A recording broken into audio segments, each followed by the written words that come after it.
Welcome to Waka Phambili, the building of a Wharram Tiki 38 catamaran. At this point we have put the upper hull stringer installation on hold until we get more of the furniture built into the lower hull. Not only will access be easier this way, but the furniture will further stiffen and strengthen the lower hull from a monocoque support perspective. So what we've done here is we've got a board which we've cut to fill the space, and now Grant's just scribing the outer shape, the outer edge onto the board, on the underside of the board, so that we have got the correct bits that we need, the correct shape for. And then we're going to be cutting out the shelves from this, so that's going to be filling up quite a lot of space, but yeah, we'll see how that all works out.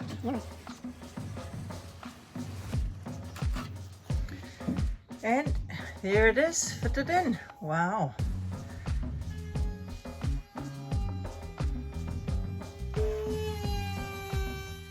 This board will form the lower or undersurface of all of the lockers, cupboards, drawer spaces that are in the galley. At the aft end in the middle, where the router is, will be where the fridge will sit.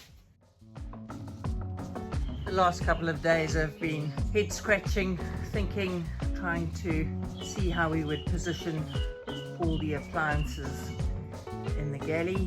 It's been quite a thing, shopping around, finding what's there, so that when we have a break in a few days we can go into the city and do some shopping and see what's there. So with that all sorted and a bit more direction, Grant's now starting to work on the freezer in the saloon area that's under the bench.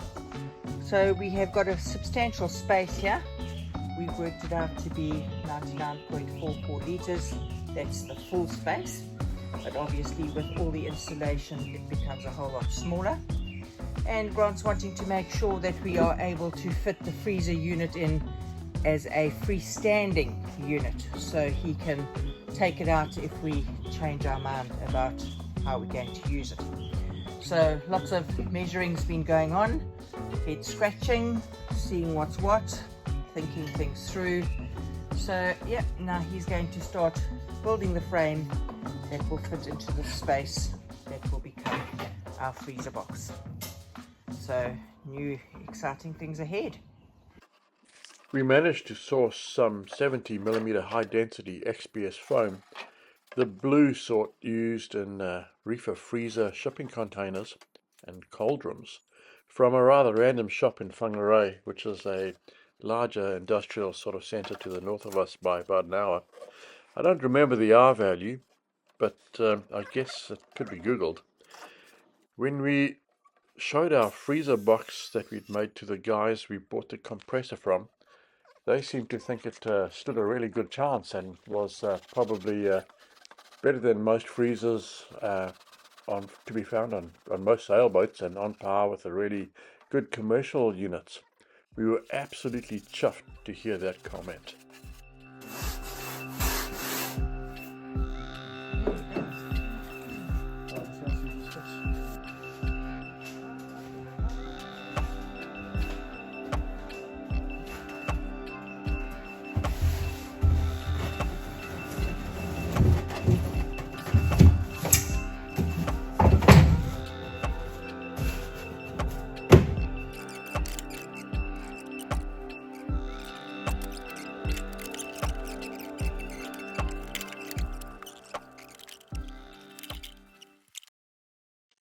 There were a few lessons to be learned here. Number one, if you use a skill saw, the cutting speed is way too high, and so the polystyrene melts and builds up on the blade, which snags and pulls out lumps. The cut edges are also lined with little solidified lumps, and when you knock these off, they pull out a chunk, leaving it rather unsightly. Number two, plunge cutting, particularly at a bevel, is asking for trouble. It snags and wants to kick back straight away. You'll see an example in a few moments. Using an oscillating multi-tool, is a much cleaner and safer option. Number 4. Imperfections created in the foam can be filled and sanded without compromising the final product.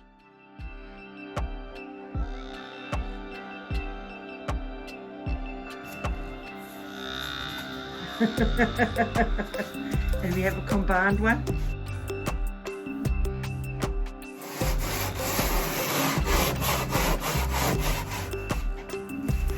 So the idea is that we're going to have the upright section on the side wall of the freezer like that. This will be the lid, both 17 mils wide, and we're planning on having 2 seals into the lid, double seals against there.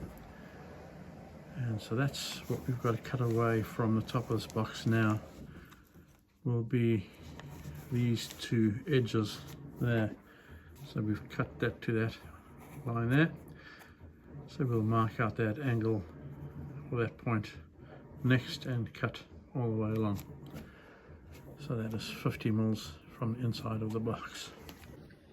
So having looked at marking off a 20 mil gap on the outside here, you can see there, we've decided that maybe that's a bit narrow. So Grant's just adjusting the design here to make a 25 mil gap.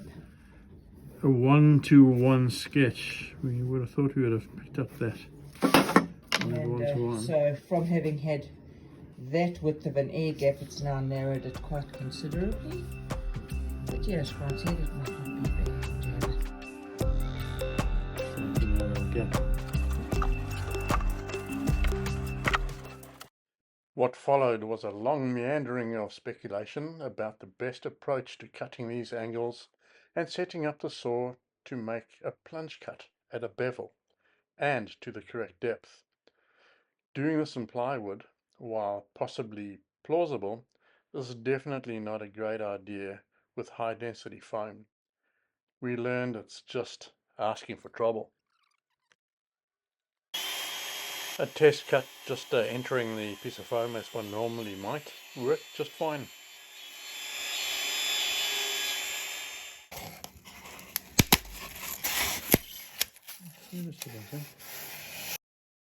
We ran the blade through a bit of scrap lumber just to get rid of the buildup of the molten plastic that had solidified on the blade. And we were all ready to enter the lion's den. Stop. What do you want to not press it against here so it doesn't slide away from you?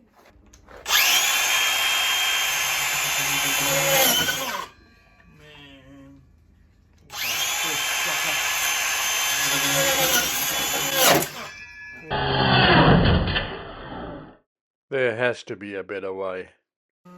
Of course! This multi-tool has pulled us out of a number of tight spots already.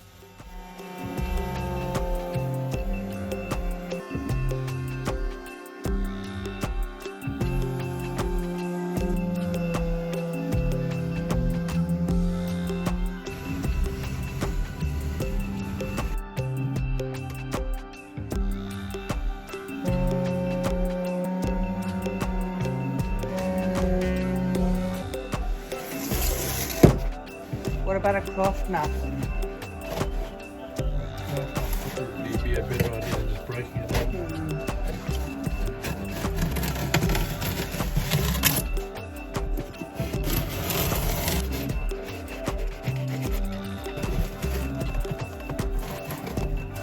What is holes in this thing?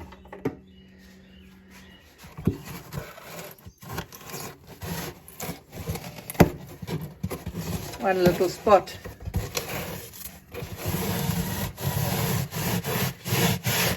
Oh, that's too bad. Nothing we can't stand. No. I'm getting this angle not 100% right here.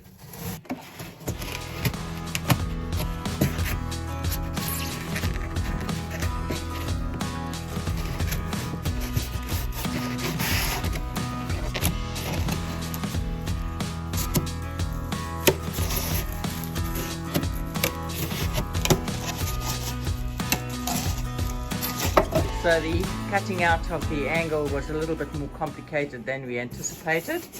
Yeah, sort of rough. But yeah, it's a few rough uneven spots, but nothing a bit of filler and sanding won't fix. Alright, so we've finished the inside of the fiberglassing. We've put a layer of double bias all the way through. We started on the two sides and then we put a strip down through the middle, and they overlapped quite nicely in the corners, giving it that extra bit of strength. And then we've gone and, just as we found, just putting a single layer of 200 gram gloss. Okay, I thought it was. And we just put that over, and it just finishes it off, and it just doesn't make it quite so snaggy as we found with the threads in the double bias.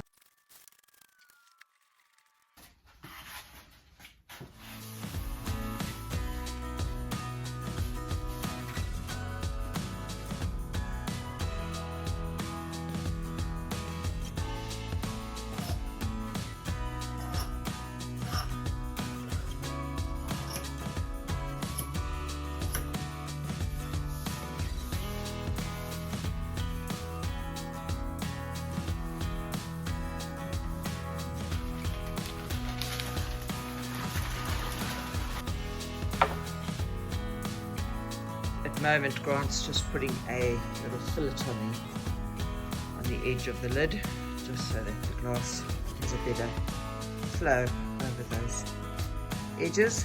The outside of the box we've now finished. We decided we'd just use all the little offcuts that we've got. So just over here, just balance it halfway half, push it a little.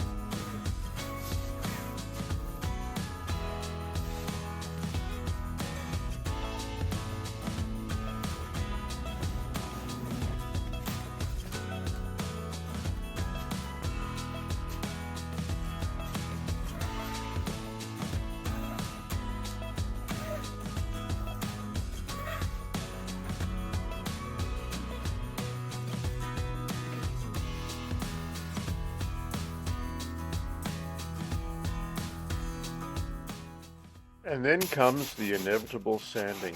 I have heard this referred to as glorious sanding, but still waiting for that vibe to kind of kick in. It's tricky. It is.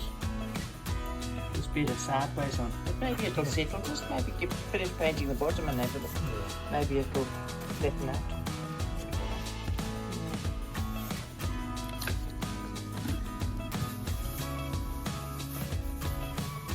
This is the profile of the rubber, so that is 9mm wide and 11mm high.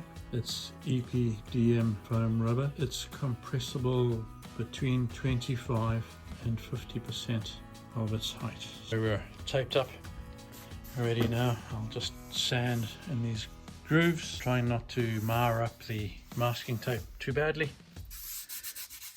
And then I'll clean that off, give it a quick wipe with some acetone, and then I'm going to put some spray adhesive on there. The seal has got some adhesive tape on it, but I'm not going to rely on that alone, so the other side will be contact glue for spray.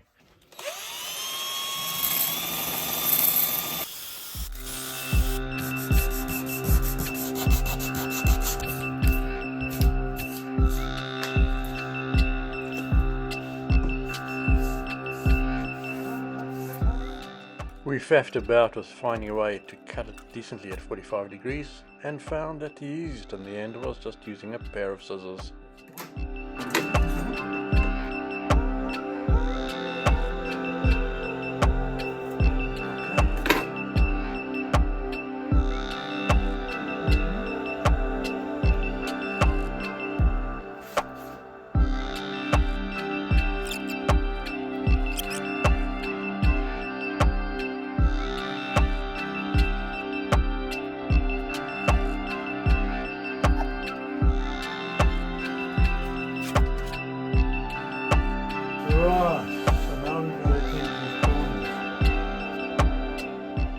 We used super glue to stick the corners. In hindsight, it wasn't such a great idea, simply because it generated a hard spot at each corner, and yeah, I don't believe that it compresses quite as fully as it could. I'd love to hear if anybody's got a better way of doing this. Yeah, please drop us a comment if you know of a decent way of sealing these corners.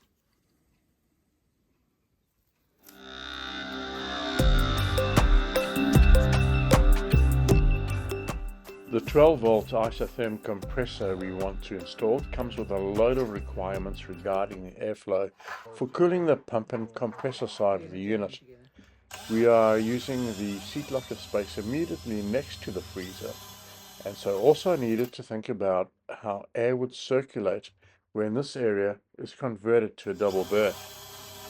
We decide that the air inflow should come from below and that the hot air would exhaust out of the side or the front of the locker space. We pre-drill the center holes for the hole saws, as seeing the marks with the saw on wasn't possible. The chine and lower hull are awfully close below the bottom of this locker on the right, as you see it.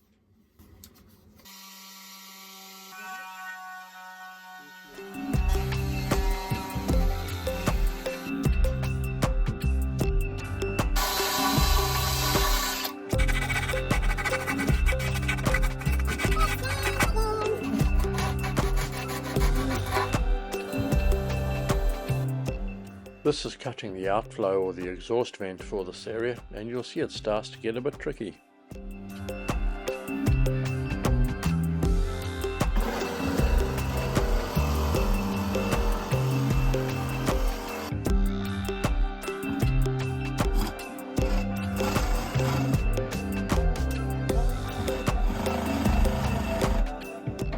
The African bush mechanic springs to life. It reminds me of that cartoon of a guy swinging his chainsaw like an axe.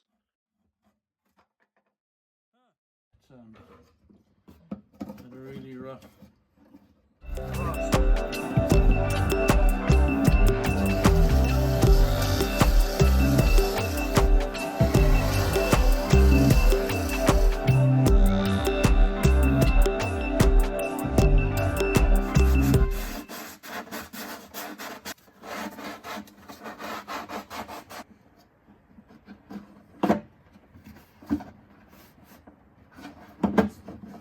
Not good, yeah, they're not body fit.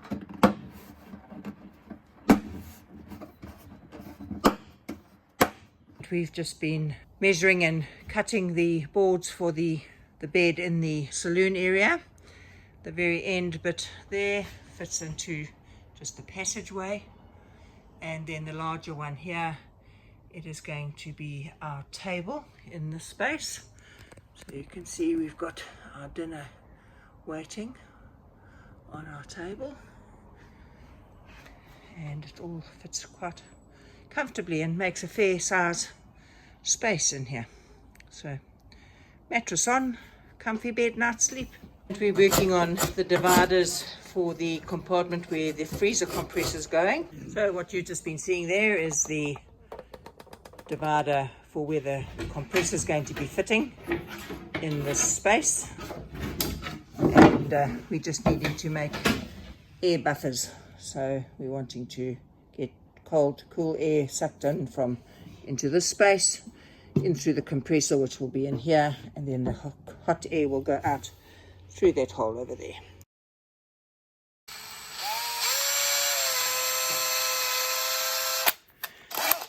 So we're needing to fit some rubber washers onto the screws that are going to be holding the compressor in. So Grant's just doing a sneaky little thing to get them on using the drill. Made the rubber washers out of some incision rubber. I was using a hole punch, a couple of hole punches. They're a bit tight. We originally thought of about 6mm, but I've got something that's probably closer to 4 mils here, which will do the trick. And the extra rubber will just provide a bit of extra vibration damping. There are rubber mountings on the compressor itself that go between this base plate and the compressor, but this is going to be right under a bed, so it'll be a good idea probably just to give it a bit extra. And that's how you put a washer on quick and easy. Or a tight one. clever plan. Fitting the compressor in here at the moment, and we've got to have little air holes and things, so we've got a board that comes in and fits in here, and then another one that fits in over there, and then there's a inlet with those holes and an outlet with that hole, so the air sucks in here, hot air goes out there. So yeah, so that's what we're fiddling with there. And then yeah, down this end where the passageway goes through into the galley, that's where we've put that other board to make the bed. So yeah, the bed, so that's pretty much the same size as our bed's going to be, so that's a fair size for us. Needed to cut back into the supports that would hold up the table or the bed in order to be able to insert the clips or the little levers that would keep the freezer lid closed down firmly and keep the rubber seals under a little bit of pressure.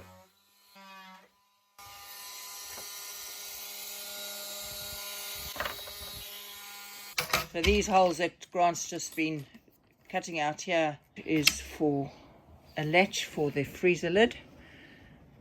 So it's going to have top half there. It's just to keep a little pressure on the rubber seals that are in the freezer. There you have it. Cool. And just a little more sanding just to fine tune the areas around those latches. So we're back to doing some painting. We've got all the lids of the seats from the saloon all ready to go, and the dividing compartments for the compressor box. So we are able to now start painting those. The usual undercoat that we use. Transmarine 199 with all its added bits and pieces. Along with the covering on the actual freezer box, we're putting in some extra foil. These are those window reflectors for your car, and so we've just done a very rudimentary lining in here, giving that extra insulation. We're at the stage now where we are taking the paper off the sticky Velcro so that the lid of the freezer can be stuck to the lid of the bench seat, which is the bench seat. And down she goes. Close the door, don't slam it.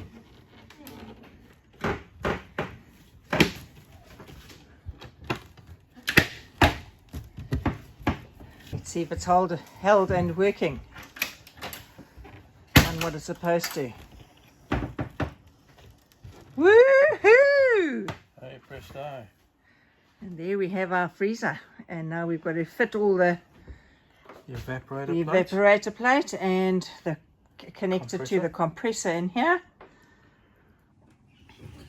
Right, so putting this evaporator plate in, we had to bend this through a bend zone, and have bend zones in them to avoid these little vertical areas, so you don't crimp the tubes in the evaporator plates, I guess. Either way, we had to bend at odd angles just to get this to fit in here. This size is the size that's appropriate for 80 litres worth of freezer space. So yeah, that explains why we've got these odd angles, just to get everything to fit in here so it will work.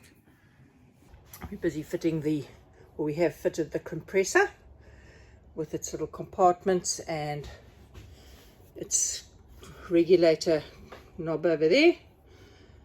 That's the in sucking air, so we've got to have holes at the bottom to be able to suck the air in, and the cooler air, and then it comes out through it's got a vent that takes the hot air out, and there's a compartment on the end there. So this is a sort of a sealed little space for the freezer compressor.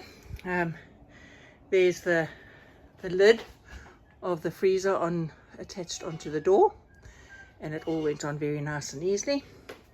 And that's all in with its freezing plate very odd shapes, but anyway, that's the only way it would fit in. Right, so we've got things running here. I'll give you a quick show through. We've got cold air coming in underneath there, and warm air coming out here. It's not really warm.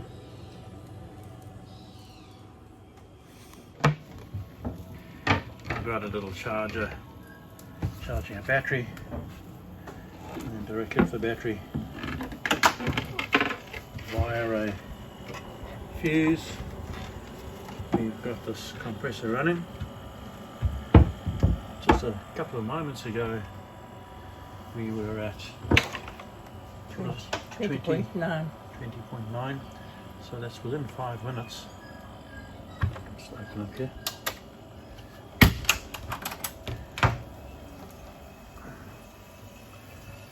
How much you can actually kind of hear things gurgling here. Very cold to the touch. There's our temperature probe down there, and just a rag to seal it off. But we'll keep watching how that goes.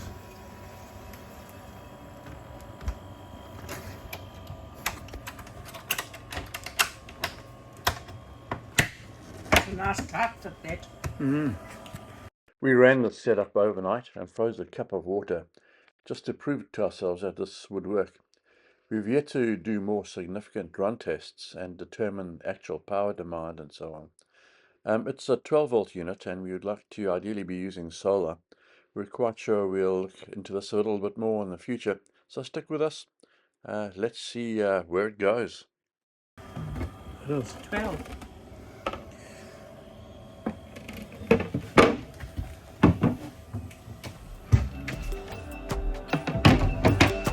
So we've got Until next time on Waka Phambili, take care. Bye-bye now.